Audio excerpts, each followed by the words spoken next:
hold on. Okay, everyone, we're reflecting it down, so that's this. That would look like this. Reflection over the x. Okay, continue. So now you're going ahead and adding 2. Where? Inside of that. Inside the absolute value. And that's because you're seeing a shift to the left 2, right? Yes. Everyone got that? This shift to the left 2 of the red one is going to be the opposite of what we think inside the function. That gives us this. That moves this red one to the left 2. We're here now. Is this too much with all the colors? Is this all right? Okay. Last one. What now? Shifting down 1. Down 1. So how do I do that? You're going to go ahead and subtract down -1 outside of the absolute. Outside, right here. Outside, away from the function, you subtract the 1. That brings the whole graph down 1. And this picture here is the one in blue. So this blue right here is our answer. How do you feel about that? I feel pretty confident. For this one? Yeah. I think part of the problem is going to be how complicated I make these, right? So these are the first 2 examples. You ready for another one? Yeah. Let's do another one. Okay, for this one,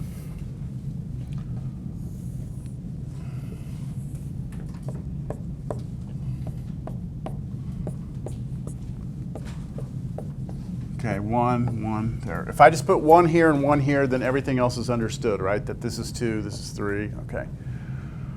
All right, for this one, let's see here.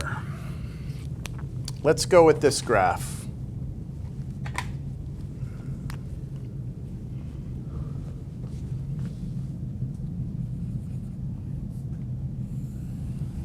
Oops.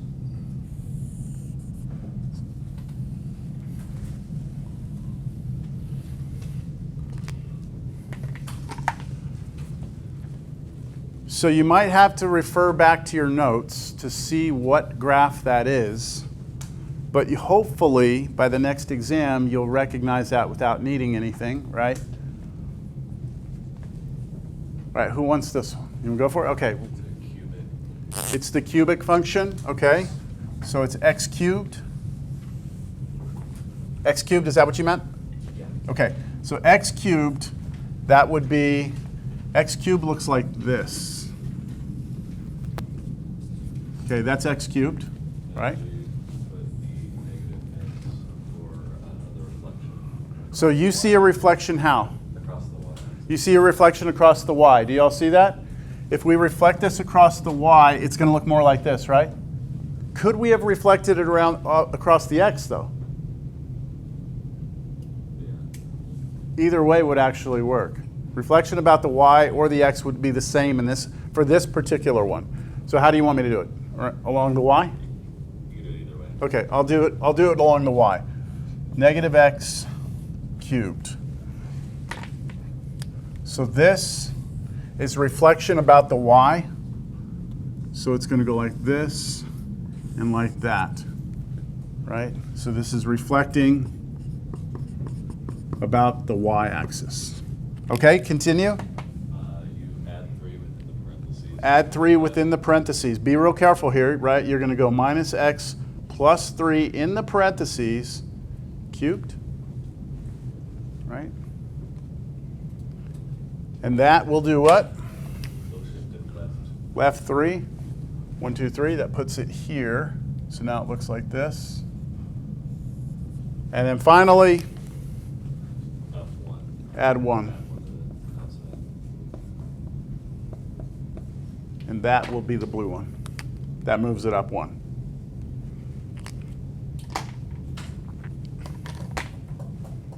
Okay. It's a cubic function. It's reflected about the y-axis. We have to shift it to the left 3. We have to move it up 1. Done. All right, let's take a look here at the computer screen. And let's see if we can do one of your homework problems.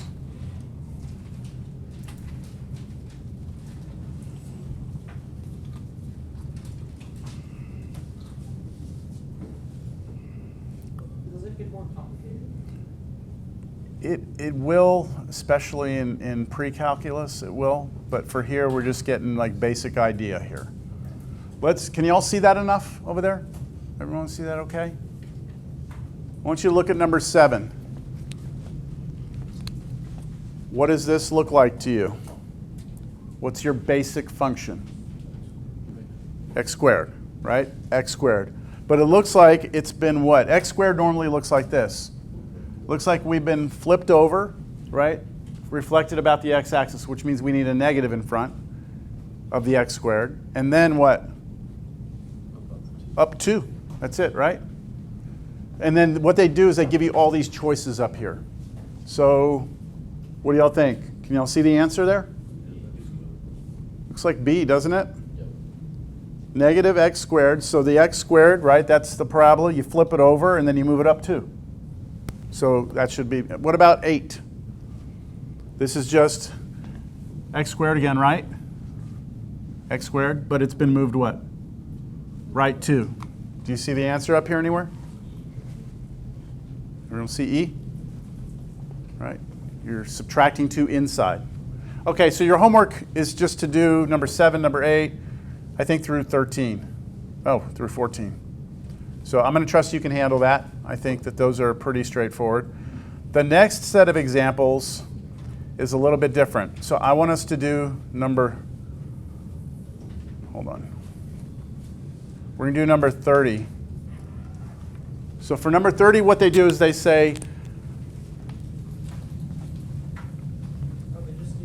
they give you the transformations, and what they want you to do is come up with the function, and they want you to sketch it. Okay, so for number 30,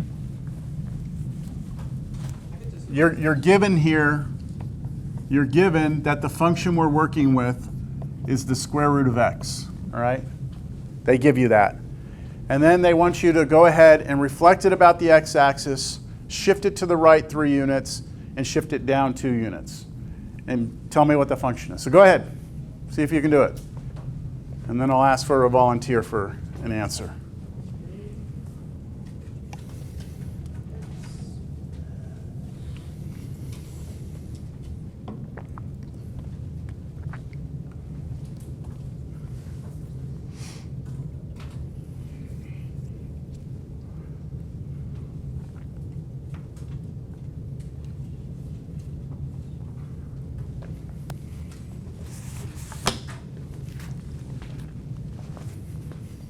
Does anybody still need their exam?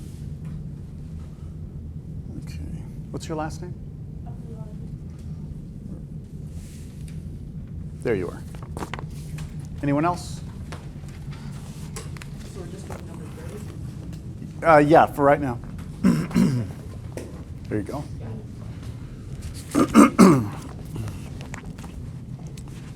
All right.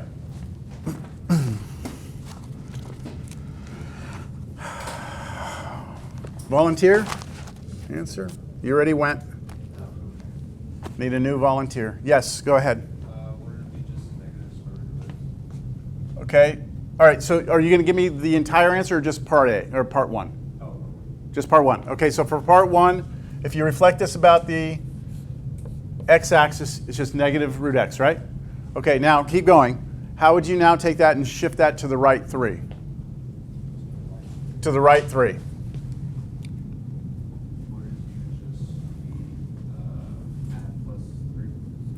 Where? Outside or inside? It's a left or right shift. Is it left or right or up and down? Inside, okay? And if it's left and right, remember it's always opposite of what you think. So you said add 3, right? No, To so go it would be minus 3, inside. Good. Do you all agree with that? This is part 1, this is part 2. Almost done. Part 3? And then on the outside, you would plus 2. You're going down. Up and down shifts are what you think. Oh. So minus 2. Good. So that would be part 1, part 2, part 3.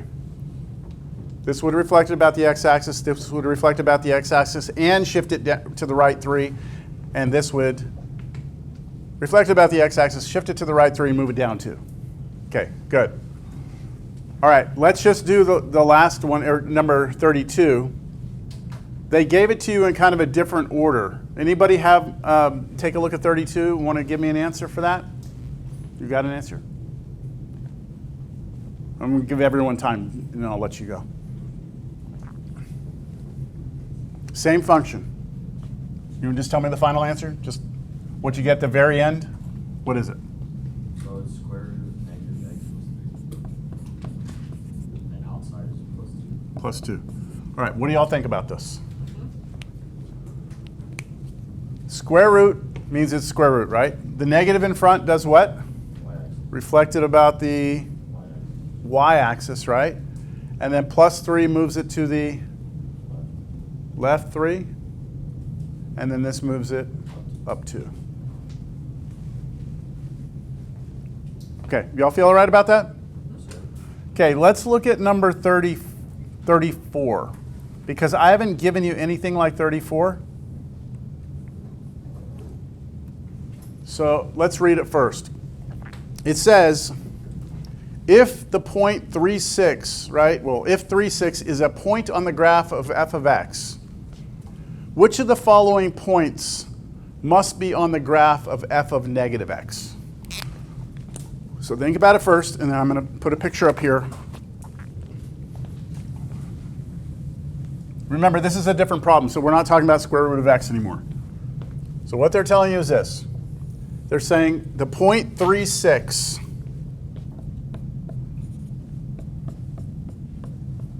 they're telling you that this point right here, 36, lives on the graph of f of x. Right? So the graph of f, we don't know what f of x looks like, right? We just know that that point lives on that graph. The graph can look like whatever, right? Just that point lives on it. With me? It says, if that point lives on this graph, which of the following points must live on that graph? So what is the graph? What does this graph look like? It's a reflection of that one about what? The y-axis. Every point gets reflected about the y-axis, right? So f of negative x is reflection about the y-axis. So even though I don't know what f looks like, I know that if every point gets reflected about the y-axis, where does this point get reflected? Over here, right? And this is going to be about the y-axis, right? So this, what is that point? -3, +6, right? -3, +6. And so this point must live on the graph of this. You see how I did that? So is that an option? Yeah, D. See that? You want to do one more of those? Not that one. Let me just change the problem myself. What would, if I change the problem from this to that point lives on F, but I want you to look at what point would live on this graph? Negative f of x. So what does this mean? This point, I'm telling you, this point lives on that graph. What point lives on this graph? So what does this negative tell you? Reflect about what? The y? What does this negative tell you? Reflect about the x. So it's like a double reflection, isn't it? So this point gets put where? Here and then down. Reflected about the x. So that point comes down here, and so it's -3, -6. That would be a point that lives on this graph. Y'all follow that? No? Sorry.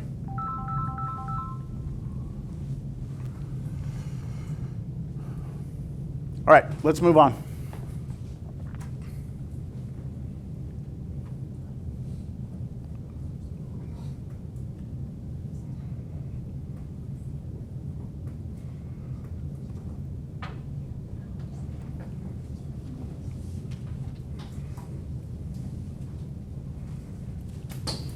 Okay, last examples, then we're going to be moving on to the next bit of material.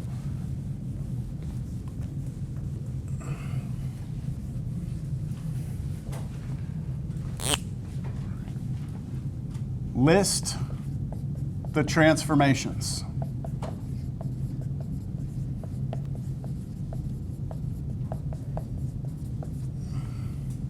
Okay, f of x equals 3 square root of x minus 4 plus 7.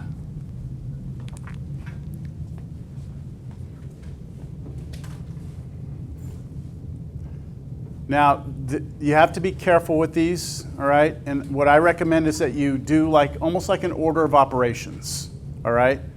Start with the fact that you know that this is what? A square root function, right? Then it becomes the square root of x minus 4. And then it becomes 3 times the square root of x minus 4. And then very last, you do this 3 times the square root of x minus 4 plus 7. Do you see how I did that? It's like I worked from the inside out. I noticed it was a square root, and then I subtract 4 from that, and then I multiply 3, and then I add 7 to the whole thing. And let's list out these transformations. What does this transformation do? Right 4, left 4? Right 4. The minus 4 is inside, and that's opposite of what you think, right? And anytime you're inside, it's a left or right. So instead of going minus 4, I'm actually going to go to the right 4, plus 4. So right 4. Okay, from here to here, careful. Stretch by a factor of 3. Yeah, vertical stretch, right? Vertical stretch.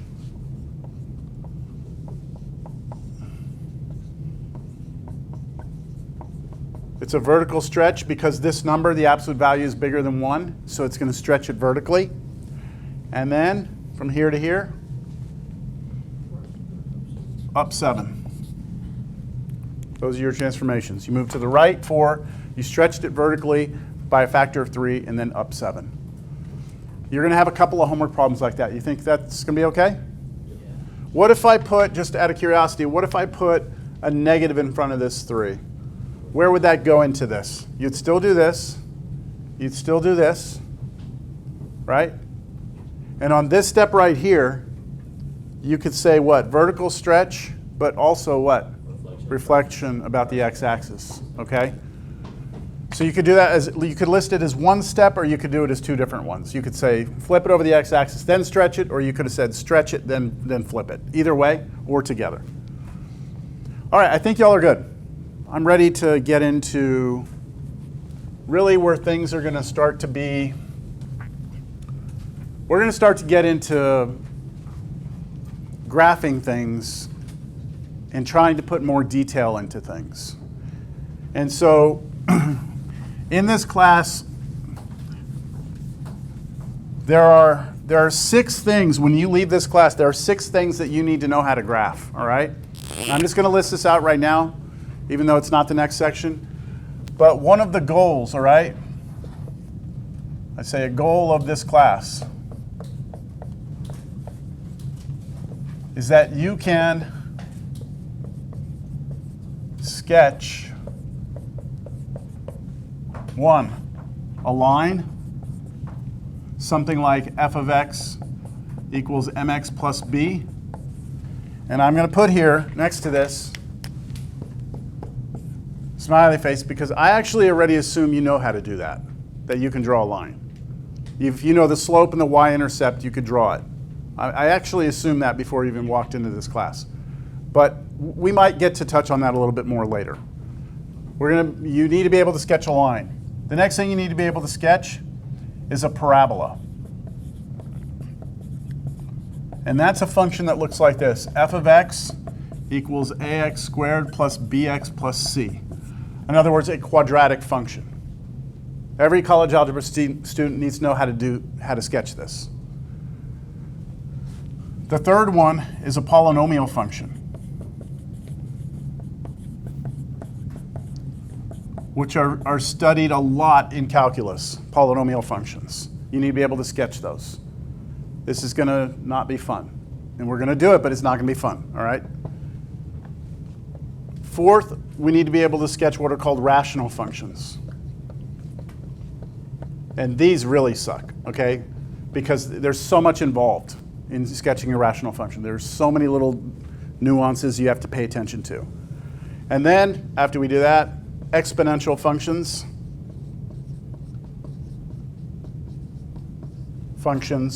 And then the last one is logarithmic.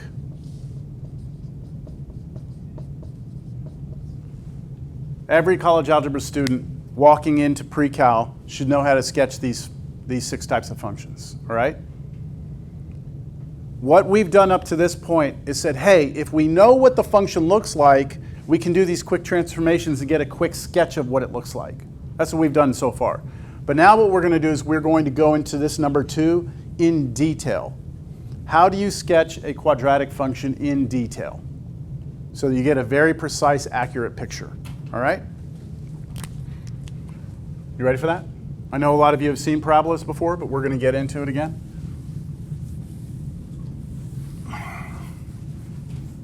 So we are now moving into the next section. I believe this is 4.3. No, wait.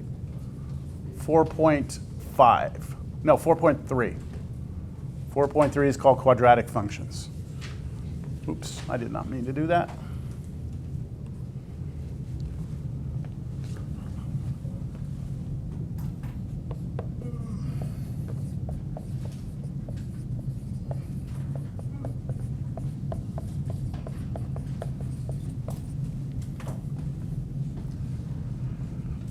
So I like, when possible, to talk about the relevance of what we're studying. And up to this point, everything we've been doing has been pretty much just like, we need to know how to do this. But I want you to know where quadratic functions appear in the real world, all right? So that you have a little more interest maybe in why we study them. So what is a quadratic function? A quadratic function is any function that looks like this. How many of you have seen that? Yeah? Right? Okay. Here, A, B, and C are just numbers.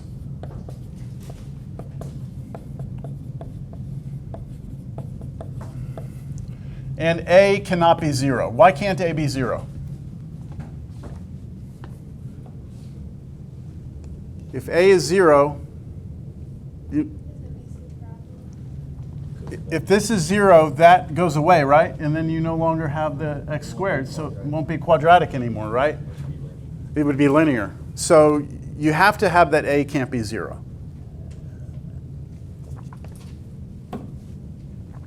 What do the graphs of these look like, right? The graphs look like this.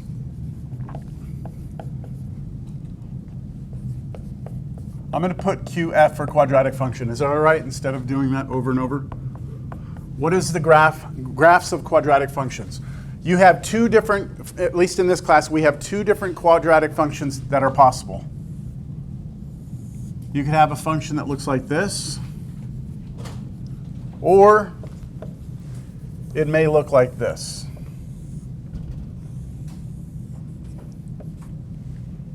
And these are called parabolas.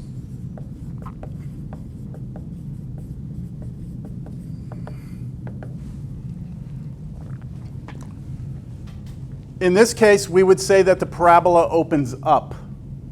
In this case, we'd say the parabola opens down. All right? And who here knows how you can easily tell, if somebody gives you a quadratic function, how you can easily tell which of those 2 it is? If what's negative or positive? The A, right? So if the A is a positive number, you're going to open up like this. If the A is negative, it's going to open down.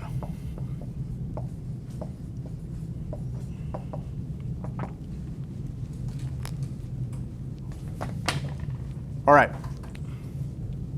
When you look at a parabola, all parabolas have a very special point on them. In this case, when the parabola opens up, it is the lowest point on the graph. That lowest point on that graph is called the know what it's called? It is a minimum, yes, but it's called the vertex. Vertex. We call it the vertex.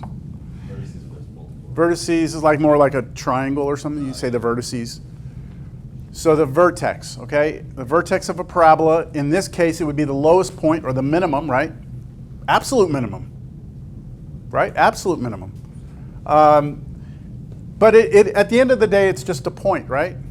So since it's a point, when it comes to vertex, we like to label that point, but instead of using x, y, we use h and k, and you'll see why that's important later. But what this is telling you is that this point is super special. It's the lowest point on this graph, so we call it hk. Now, in the case where the parabola opens down, we won't have a lowest point, we will have a highest point, right? And this, I mean, the point, it looks like it's actually here, but it could be anywhere, right? If I move this picture over here like this, then it would be like that, right? Doesn't matter where it is, just that that point right there is also called the vertex, hk.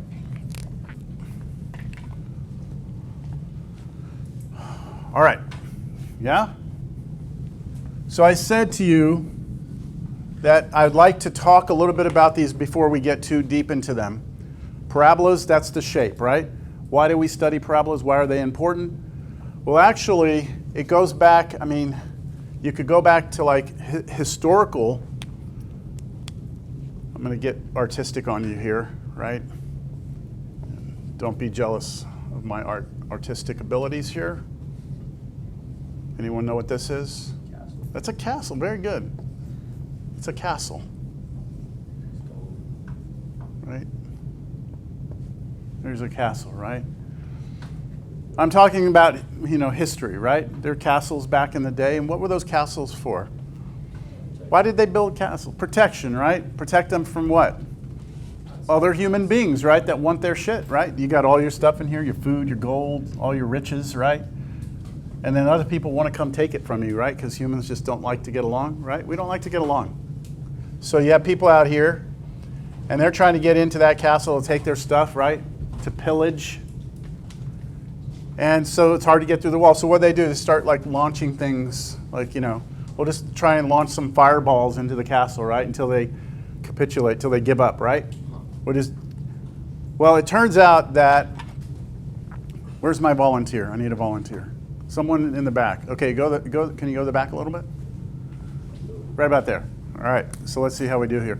So it turns out that when you're on any planet that has gravity, if you throw something through the air, right? Good catch.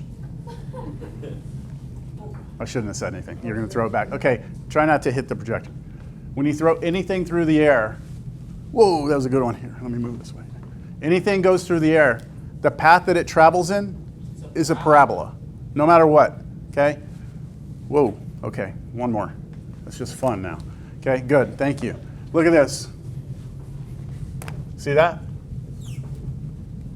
All objects traveling through the air is parabolic. Not all of it. All objects. What about like an airplane? Well, okay, there's an external force now, right? I'm saying anything that's just horizontally stretched forever. yeah, no, because the jet is applying thrust, so you're no longer once this leaves my hand, it's only under the influence of gravity, right? You see that? And any object flying through the air that's only under the influence of gravity is going to travel in a parabolic path, okay?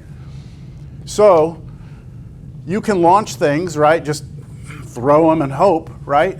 But if you can actually sit here and calibrate your machine to understand the trajectory and understand that it's parabolic, right?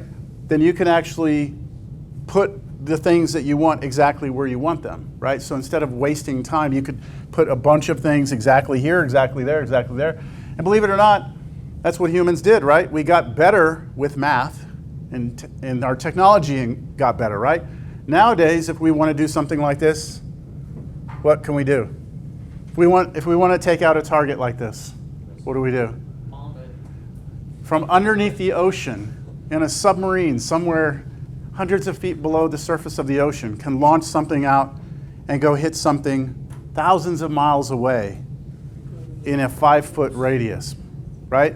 How does that happen? Technology, right? Where's technology come from? Advancements in mathematics, right? Things like that. So back in the day when we're trying to do this, right, the people who figured out the math behind this were the ones who had the better weapons, and they're the ones who were able to move forward, right? Does this make sense? Okay, so parabolas appear here. Now, that's kind of morbid. Where else? No, I do want to say one more thing. Hasn't our inability to get along with each other, hasn't that pushed our innovation, right? War has pushed innovation in technology, hasn't it? More than probably anything else, right?